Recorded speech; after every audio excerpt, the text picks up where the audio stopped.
السلام علیکم ورحمۃ اللہ وبرکاتہ۔ آج کل عامةً ہم میں سے ہر ایک کو اس بات کی شکایت رہتی ہے کہ ہماری دعائیں قبول نہیں ہوتی۔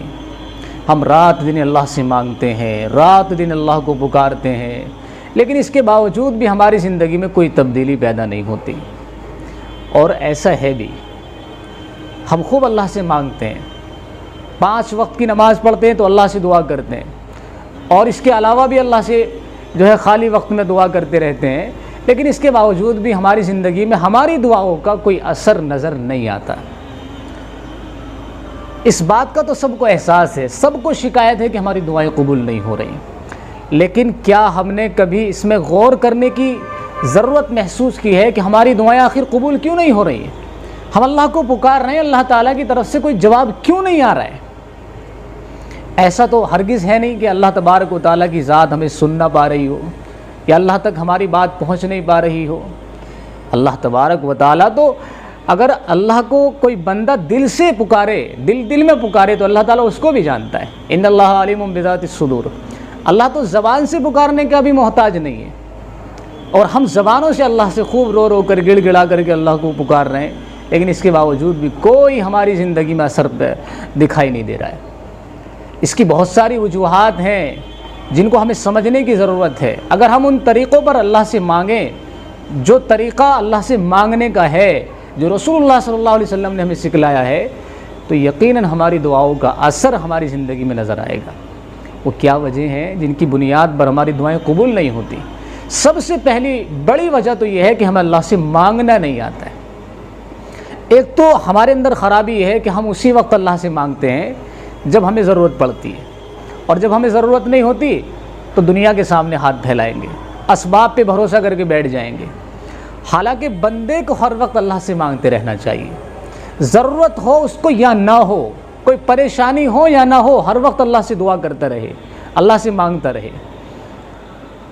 یہ انسان کی اچھی صفت نہیں ہے، یہ ناشکرہ ہونے کی علامت ہے کہ اچھے حال میں ہے تو اللہ کو بھول گیا، اب جان پہ بنائی، کوئی مصیبت آ گئی، کوئی پریشانی آ گئی زندگی میں، تو اب اللہ کو پکار رہا ہے۔ تو ایک غلطی تو ہم یہ کرتے ہیں کہ ہم اللہ کو ہر وقت نہیں پکارتے، حالانکہ ہمیں اللہ کو ہر وقت پکارنا چاہیے، ہر موقع پر اللہ کو یاد کرنا چاہیے۔ دوسری چیز، ہمیں اللہ سے مانگنے کا سلیقہ بھی آنا چاہیے۔ اللہ تعالیٰ کی ذات بڑی محترم شان ذات ہے، آپ سے بڑھ کر کوئی نہیں۔ جیسے آپ کی ذات سب سے بڑی ہے، ایسے آپ کے دربار کے جو آداب ہیں وہ بھی سب سے بڑے ہیں۔ جب اللہ سے مانگا جائے تو نہایت حقارت کے ساتھ، خود کو بہت زیادہ جھکا کر کے اللہ سے مانگے۔ اللہ کو یہ ادب بڑی پسند ہے، جب اللہ سے کوئی بندہ بہت زیادہ جھک کر کے خود کو بہت کمتر محسوس کر کے اللہ سے مانگتا ہے نا، اللہ تعالیٰ کو بڑا پسند آتا ہے۔ ادعوا ربکم تضرعا وخفیا، یہ دونوں باتیں اللہ نے اس آیت کے اندر لکھ دی ہیں کہ اللہ کو تضرع کے ساتھ، خشوع خضوع کے ساتھ، عاجزی کے ساتھ، انکساری کے ساتھ پکارو، اور آہستہ پکارو، چیخ کر کے آواز کے ساتھ سب کو سنا کر کے نہ پکارو۔ تو اللہ تعالیٰ سے مانگنے کا ہمیں سلیقہ آنا چاہیے، بہتر سے بہتر الفاظ جو اللہ کی شان کے لائق ہوں، اللہ کی تعریفی کلمات، اللہ کے توصیفی کلمات، اللہ کی حمد پر مشتمل کلمات اللہ کے حضور میں بیٹھ کر کے پکارے جائیں۔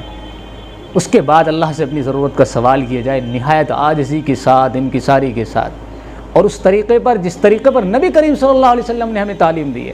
حدیث میں آتا ہے کہ جب تم اللہ سے مانگنے کے لیے بیٹھو تو سب سے پہلے اللہ کی تعریف کرو، اس کے بعد نبی کریم صلی اللہ علیہ وسلم پہ درود شریف پڑھو، اس کے بعد اللہ سے مانگو۔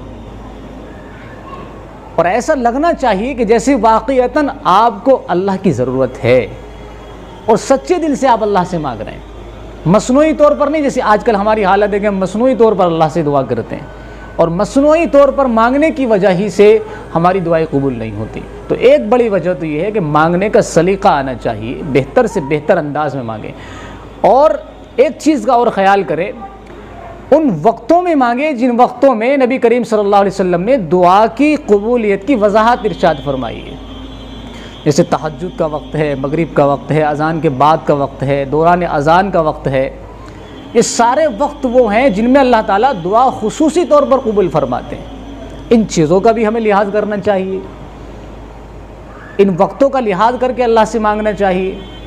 اور ایک دوسری بڑی وجہ یہ ہے ہماری دعا کے قبول نہ ہونے کی کہ ہم ان چیزوں کو نہیں کرتے جو چیزیں دعا کی قبولیت میں اثر رکھتی ہیں، جن کی وجہ سے دعا اللہ تک پہنچتی ہے، جو دعا کے پہنچانے میں قبولیت میں وسیلہ بنتی ہیں، ذریعہ بنتی ہیں۔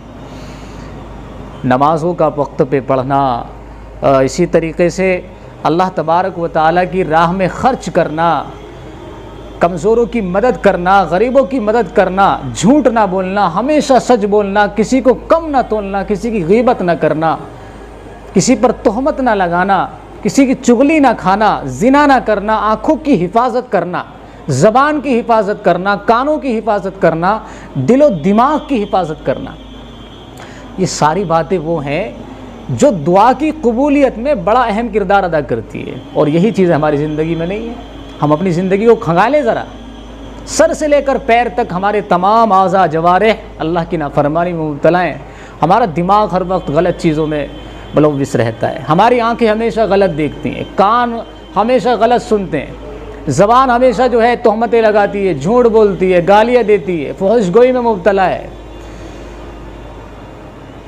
ہماری آنکھیں غلط دیکھ رہی ہیں، بد نظریاں کر رہی ہیں، ہم ہاتھوں سے دوسروں کو تکلیف پہنچا رہے ہیں، اپنی ذات سے ہم دوسروں کو تکلیفیں پہنچا رہے ہیں۔ تو یہ ساری باتیں ہوتے ہوئے اب آپ اندازہ لگائیں، جب ہم یہ سارے کام کر رہے ہیں اور مکمل ہماری زندگی نافرمانی میں گزر رہی ہے تو ہماری دعائیں کیسے قبول ہوں گی؟ اللہ تعالیٰ کیسے ہماری سنے گا؟